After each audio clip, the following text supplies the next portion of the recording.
Well, hey everyone, we are live at 7:07. I'm just gonna give you guys a quick update to my channel, a few things that are going on my in my life, and just give you a quick little tour of my studio here. I've changed things around a little bit.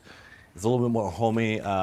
Actually, in the future, I'm actually hoping to get a tiny whoop race coming to this. The space that I have here. I actually, my workspace here is actually above a automotive garage. I'm upstairs, and there's lots of really cool, fun upstairs and downstairs uh, windows and doors and things to go through. It would be really cool to put up some tiny whoop gates around my office here. If you'll take a quick peek right here. If you guys will remember, a long time did some flights. There's another room adjacent to my lab here. So we would fly through here, and then back behind me this way is a window that goes out to the garage, which is really cool. We actually had some really fun races going through there. Let's just take a quick peek here at what we have going on. Not a whole lot. Just I thought it was really fun. So as some of you guys know, I have a local hobby shop. It's Ultimate Hobbies, and they're a good friend of the channel. And I went ahead and I picked up this timber. The timber is actually discontinued. Now they have the Turbo Timber, which has a slightly longer nose, and it runs 4S and 3S. This one is technically only 3S. However, I might put an ESC in there that we could do 4S with. But everything was cool about this airplane, except for the fit and finish was a little weird. Like the wings are not level here. There's a big gap here between the two wings here, which is kind of weird. I'll show you guys like kind of a close-up of that in just a minute. But I actually had a bad ESC right out of the gate, so I put everything together, bound it up, I got the safe working and everything. I go to hit the throttle, no throttle. So I checked everything, checked all the wires and everything, and this thing was dead on arrival, unfortunately. So I didn't call back Ultimate, I just called up Horizon. I just said, hey, this is a problem. And all I had to do was just send them a photograph of the receipt, which was from the day before, and the ESC. While I had it all apart, I went ahead and put a different ESC in there thinking it's going to be at least a week or so before I get my new ESC. This one is thicker than most of the 40 amp ESCs that they put in their models here. I'm wondering if there's a larger heat sink in here, something like that. It might be because it has to be capped off here to be waterproof. Of course, the timber does fly off water, and you do have the stock floats there as well. To my surprise, I called Horizon yesterday, and today I got a package in from Horizon. I thought, well, this can't be from Horizon Hobbies, or I thought also that they had a shipment service here in Southern California. I thought that they had one in Ontario, California, which they still might, but this package here came from Illinois from yesterday, so I haven't actually looked in here, but I'm pretty sure that this is the new ESC.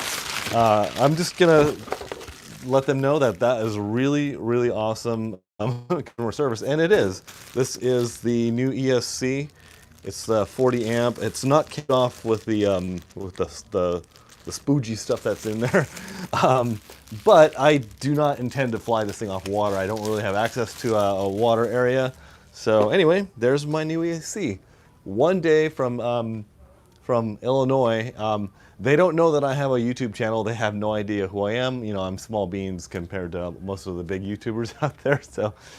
By the way, guys, if you have any questions about my office here or anything, I will kind of show you guys around here in a little bit. But if you have any questions about my office or my little studio space here, just let me know, and I'll answer those at the end when I take a look back at the screen. But yeah, so anyway, one day from Horizon Hobby, and I got my new AC. So I should have technically just left everything apart so I could just put this one back in there. Of course, I have to change this to XT60, which is my preferred plug. But okay, I also got a DHL notice for my. Let me just check. Make sure my audio is okay. It'd be funny if all the audio was terrible. Any bills happening or coming up? Yes, there are some things coming up. Anyway, and yes, guys, thank you everyone for that's commented on my video that I posted this morning. That was my birthday video from March 8th. I had one of the funnest times I've ever had flying. I got my family out there. I've got my two kids, my son and my daughter. My son is 13. My daughter's about to be 11. So actually next month she'll be 11. And my wife got out there and she actually flew my Trojan T-28, which is right up here. I'll show you guys that in a second. But yeah, it was a lot of fun to have my family there flying, and all the guys out there are super nice as well. So, okay, so in other news, I just got the DHL shipment notice for my Jumper T16. If you guys don't know what a Jumper T16 is, it is a multi-protocol radio, and it's basically modeled off of or copied from a Futaba radio. So it's got good form function and whatnot, and the operating system is a copy of OpenTX. And I think they are shipping with actual OpenTX instead of Jumper TX, which was a branch off of what OpenTX is. And the reason, I've got a really good reason to order that new radio. Number one, it's inexpensive. I paid for it, so I got it as a review unit with some agreements from Jumper. I basically paid their cost on it, which is actually their profit margin's very, very small. So I think they sell for like $160. I got it for $120, and I paid for shipping as well. So there's, like I said, there's not a whole lot of wiggle room there. But I have a lot of airplanes, and I've gotten a lot of radios from Hobby King and whatnot. And I have a lot of receivers from 3 different radios. I've got my FrSky receivers, I've got my trusty DX9 here, and my son has a DX8, which we are buddy boxing with. And I also run this. This is the i10 Turnigy. It runs FlySky protocol on that one. I love all 3 of these radios. This one, this may be not as good for maybe longer range airplanes, but I tend to not do long range things unless I'm running my Dragon Link, which is here off of my FrSky radio. And I'm going to be flying my FX61 pretty soon. So when I go to the field, I'll grab this plane, that plane, and that plane, and sometimes it requires me to make sure that all 3 of my radios are there, all 3 radio batteries are charged. That's a lot. So it's going to be nice to have one radio that will, one radio to rule them all, I like to say. But so basically, with the one radio, you can pretty much control almost anything, even small toy drones that have these weird protocols. There's quite a few protocols that it can control. So I'm looking forward to just making like a generalized airplane script on my T16, and then being able to copy it over to other airplanes and just modifying them from there, so I don't actually have to have go through all the menu systems and create an individual model for every like airplane or glider or like V-tail or a wing profile. So basically, I'll just keep those couple profiles in there. I'll just kind of dial those in, copy and paste them for new models, and just kind of adapt them from there. So I'm looking really forward to that. It's going to be pretty awesome. I would do the same thing when I had my Tyrannus, is that I would have 4 or 5 quadcopters, but I would just have one model that I would have programmed for it, and I'd use that one model for all of my quadcopters. So of course, can't do that so much for airplanes, but I will be using a base tune for each of my airplanes there. But the timber, like I was saying, this one is discontinued. You can only get the turbo timber.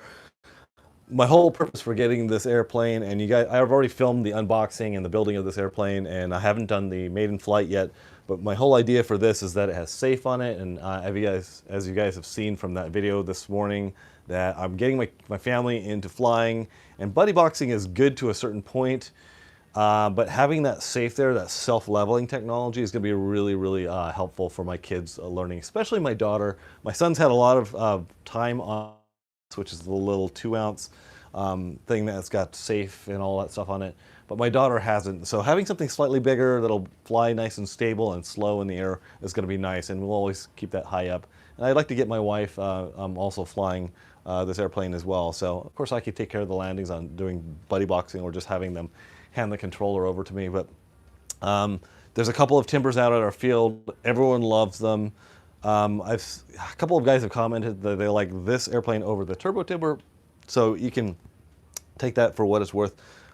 One of the nice things that I like about this airplane is that all the servos are completely encapsulated inside the foam, and I haven't seen that on an airplane, I don't think ever, except for like really high-end competition gliders, which are all like carbon fiber. Let me just show you to you real quick. Of course, we have the slats in front of the wings, which helps to slow down the airplane quite a bit here.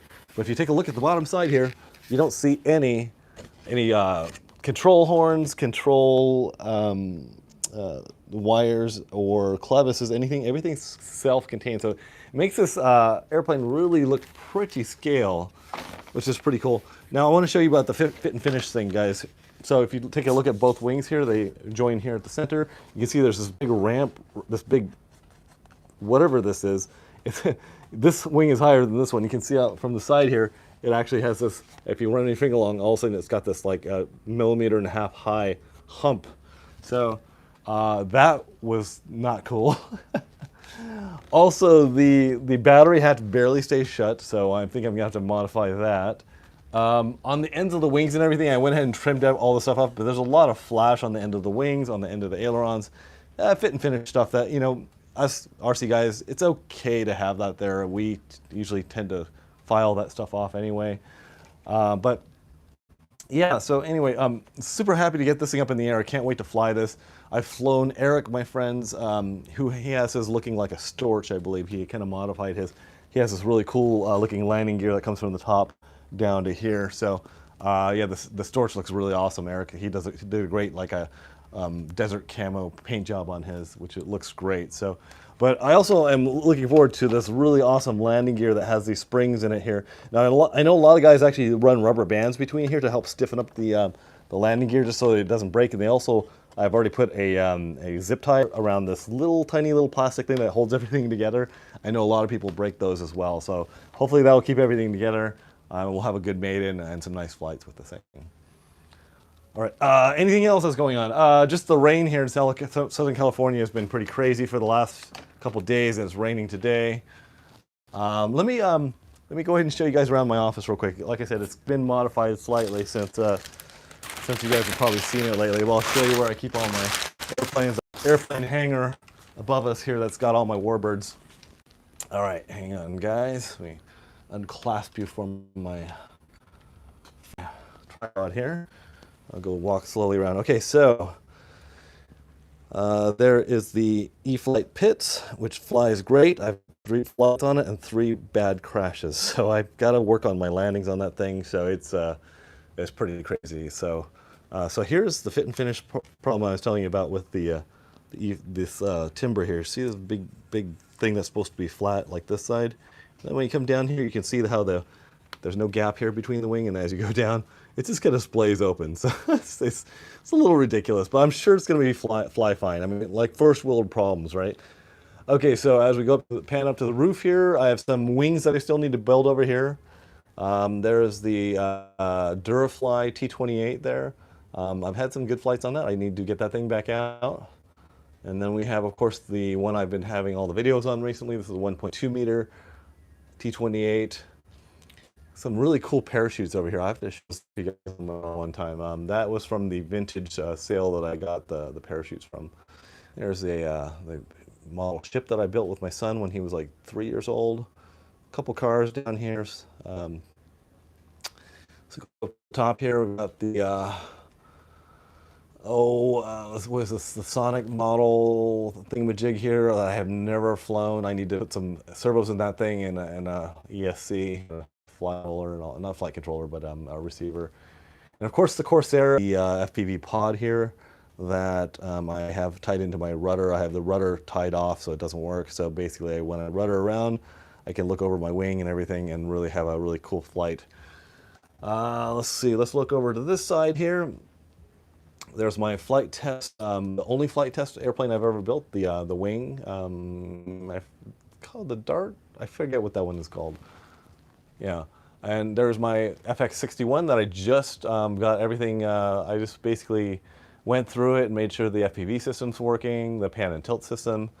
Okay, here's a cool thing that I'm going to be doing soon. Okay, you guys see the Sidewinder up there from Hobby King? I also have, if you look over this way, I'll just pan over this way real quick. I've got another Sidewinder over here that Hobby King had sent me to do some testing with, but they sent me the wrong one, so they said just keep that one. So what do you do when you've got 2 wings that are identical? Well, I think you try to make a biplane wing out of it. So I'm actually going to try and do a biplane. I'll have the motor on the bottom one turning one direction and the motor on the top one turning another direction, but I'll key the ailerons in together. And I want to try and make a excuse me, a biplane wing. I don't know if that's ever been done before. I'm sure it's going to fly like crap, but all right. So here's my my Dreamflight Labelle, my Wingnetic, the Alula. Let's pan back over here. Some of my car bodies there. And here's the pilot lounge here. So when I get to relax and when I'm working here, that's my dental side. That's the dental side, and here is the airplane side. There are some vintage quads, you know, like a DJI. The quad that I did 120 miles an hour is right up here. And let's go over to this corner over here. I've got my ASW28, and we have the Dart and my Hardcore 44 right back here. Now this was the original canopy that was on my T28, the one that got all sunburnt and it was all formed. So what I did is I cut all the glass out of it, and I left the frame, and I'm gonna cut his. Okay, guys. Hopefully you're back here. Sorry about that. I had a bad Wi-Fi signal there for a second. Okay, so if I'm not sure if we captured this here, but this is my ASW28. It's my little charging station right over here on those concrete blocks. I have the FPV system that's going to be taking place in front of this guy's head. This was my old canopy from my T28 that was left out in the field. It got sunburnt and warped and everything, but I warped it all back, so it should be ready for some FPV. So we have the Dart XL and the Hardcore 44 right there. And right up here is one of the Hobby King V-tails that I haven't flown in a long time because it's just too heavy. I maybe want a motor on the front of that thing. So anyway, let me bring you guys back over here. I think, let's see, what else do we have back over here? That is the Feeks Evolution here. This Hobby King Rattler up here.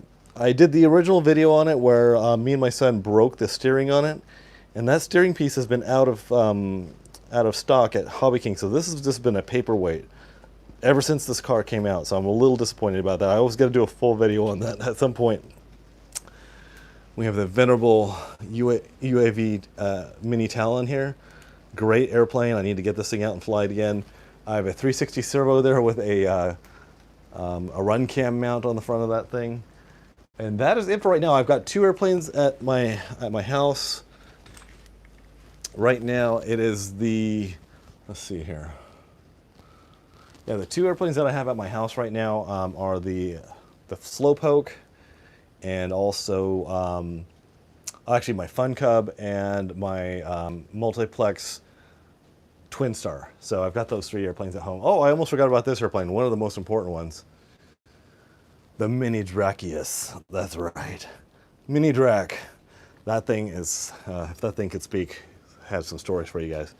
So anyway, we are, I'm just going to wrap this up here. Thanks for joining me, everyone. So on a rainy Southern California day, I thought I would just take a little moment between my work here and just talk to you guys about how shocked I was to get that ESC in the mail a day later. I talked to them yesterday and it came in today, which is insane. So anyway, oh yeah, let me see if you guys have any questions here. I'm gonna turn this around and so you guys can look at my screensaver rather than look at my ugly face. Let's see. Alicia M says, hello, I'm getting ready to start the hobby. I'm doing the styrofoam plane that flight tested. That is a great place to start, Alicia. Great way to learn how to build and learn all about how airplanes work. Mark Dibble says, what's with the name change? No more downhill mountain biking?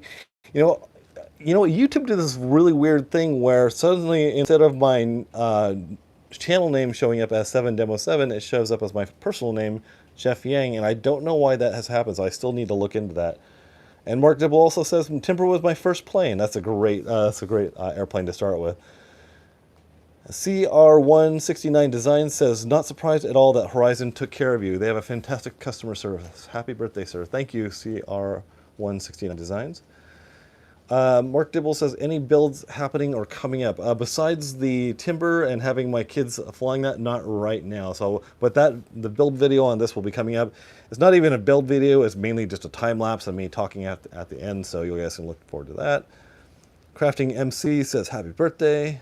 Thank you so much. And Crafting MC says hi. Robert says happy birthday. Jake says yo. And thank you guys, everyone, for your comments. I really appreciate it. I had one of the most wonderful birthdays ever, as you guys have seen on that video. I just couldn't have asked for anything more. It's just so fun. Maybe a little less wind. Maybe that would have been better for some of my landings there. But yeah, it was pretty awesome. So thanks, everyone. Look at my bags under my eyes here. Getting older. It's a thing. Happens to all of us. I get older every day. I don't know what the thing is. I don't know why I expect anything different. Anyway, thanks, everyone. Like I said, I would love to get some tiny whoop races coming through here. I just have to ask the owner downstairs if it would be okay to have some people here after hours. I think it'd be really cool. It'd be a really cool course that we could build in here. You know, go above the T28. We'll throw some gates up, go through the window. You know, go down through some of the cars over there in the garage. It'd be really awesome. And this is a really nice, prime place to do something like that. So anyway, I'll talk to you guys later. See you soon, guys. Bye-bye.